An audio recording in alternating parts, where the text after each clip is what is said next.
coming to you from one of our favorite places in all the world, Hatchet Hall, Culver City, California. Every year you start hearing about, right, the cocktail of the summer. It was the Aperol Spritz a couple years ago, espresso martini. I like a good cocktail of the summer as much as the next person, but I figured, why limit ourselves? Are we going to create the drink of the summer right now? We're going to create several drinks of the summer. Okay. And then the audience can choose which one they want, or they could choose all of them. Are you ready to get started, Brad? I'm so ready. So we're going to start with a drink from our friends at Michter's. Love those guys. In the pantheon of premium American whiskey, I mean, it's tough to top. So anybody out there that doesn't think bourbon works in a summer cocktail, stop thinking that.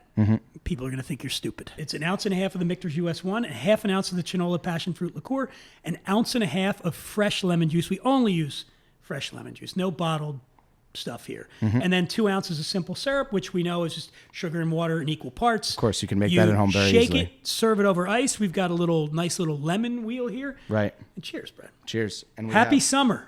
The Toki Highball. Right. I fell in love with this drink a few years ago. All it is a Toki. Yep. And then you take your club soda, you put it in there, and then what's the finishing touch on this, Brad?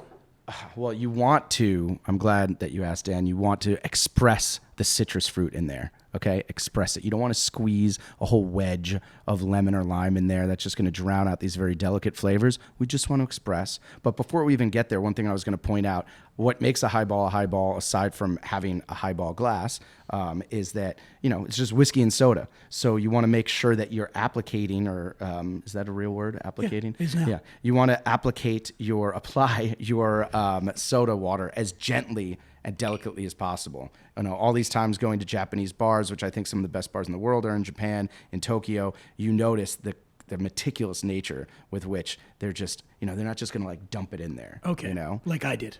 Yes. So very much, I don't know if you can zoom in on this, but what we're doing is no, it's fine. We're going to go backwards. Think this is Mark Maron? Zooms? Brad, this is low budget shit here we're doing. All right. Just go in there and you would see if you were zooming in that this fruit is kind of sweating you a would little see bit. that I'm completely butchering the expressing of the lemon peel. All right. There you go. I'm doing it like it's... You'd see in this... Brad, this is how I touch myself. I don't know if you're aware of this. Oh, God. Brad's mom's. My parents are here. My I'm mom's sorry, very Barbara. upset. I didn't mean that. Brad's parents are here. Why'd you bring your parents, Brad? I told them that you were All very... right. You're Disney then rated. Just dump it in? I wouldn't do that, but why not? Well, I wouldn't either. Yeah. I know what I'm doing. Because the issue that some bartenders have with actually putting the fruit into the drink, even if it's just the zest, we call the skin the zest, is that it has bitterness to it. And so that might, again, affect the overall taste. So just express it. I'm bitter enough. We're going to do, you want to do a tequila drink? Yeah, let's do a tequila drink. Okay. So Don Fulano. You familiar with Don Fulano? I am quite familiar with them. I can't 140 years of tequila making history, 5 generations. Wait to hear you talk about Don Fulano.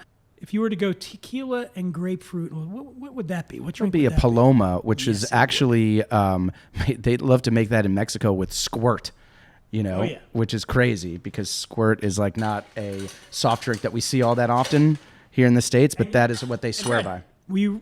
I want you to recognize my restraint. I didn't make a squirt joke. That's good. Because now I'm cognizant of the fact that your mom and dad are here. Thank you. I appreciate it. Earlier I was not, but now they're here and I won't do it. Thank you. Normally this is not how people would be making cocktails. They would put it into a cocktail glass or a shaker. We're going to do this, the fun way. Yeah. I've already poured my Don Fulano in there. Now I'm pouring my Fresh Victor grapefruit and sea salt. By the way, shameless plug. If you go to freshvictor.com right now, enter code FVDAN20, you'll get 20% off your order. Just saying. We're drinking bottle 9,885, which I have that's my lucky number. So I have a really good feeling about this one right here. Love it. This is unusual. We're going to do a white port and tonic. Unbelievable. Which is the national drink of Portugal. Yeah. So we're going to use Fonseca Siroco White Port.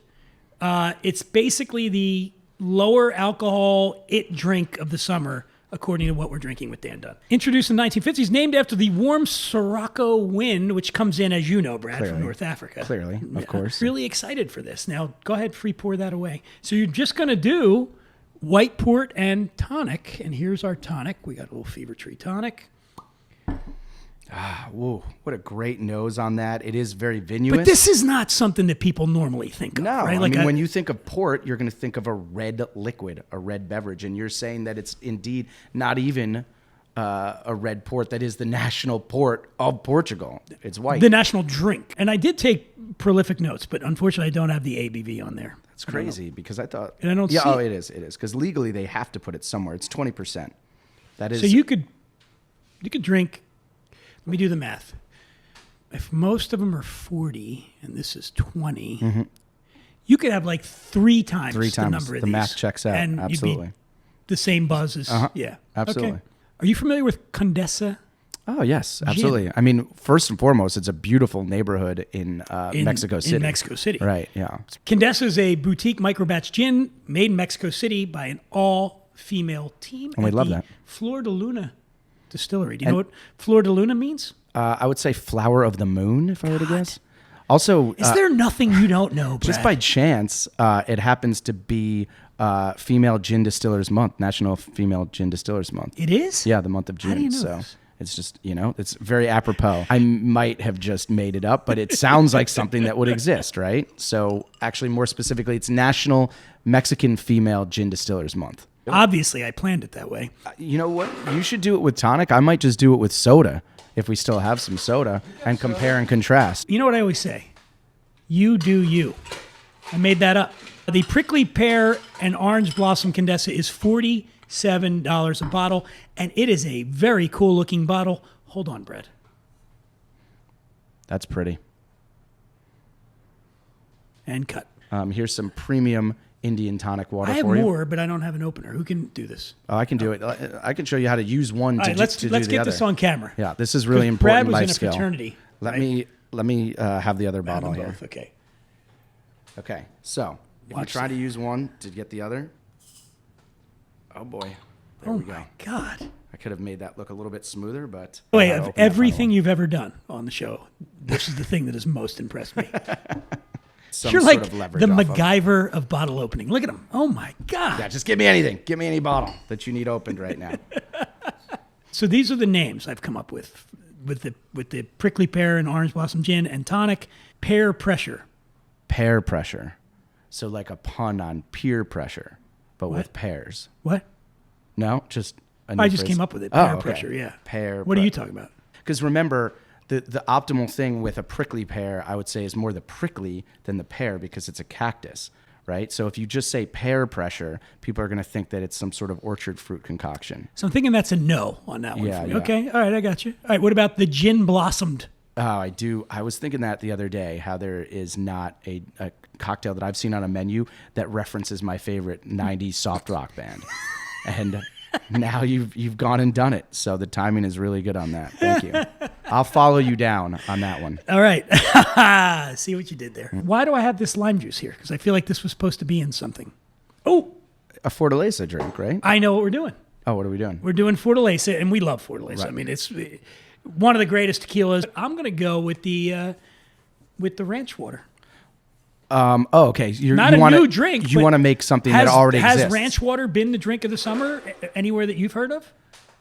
It's always the drink of the summer, regardless of the season, wherever I'm at. Just to note how beautiful that bottle is, to use the agave heart as the stopper is just glorious. And you talk to a lot of people in the trade that are, tequila or agave aficionados, they're always going to have Fortaleza high on their list. Oh, listen to that.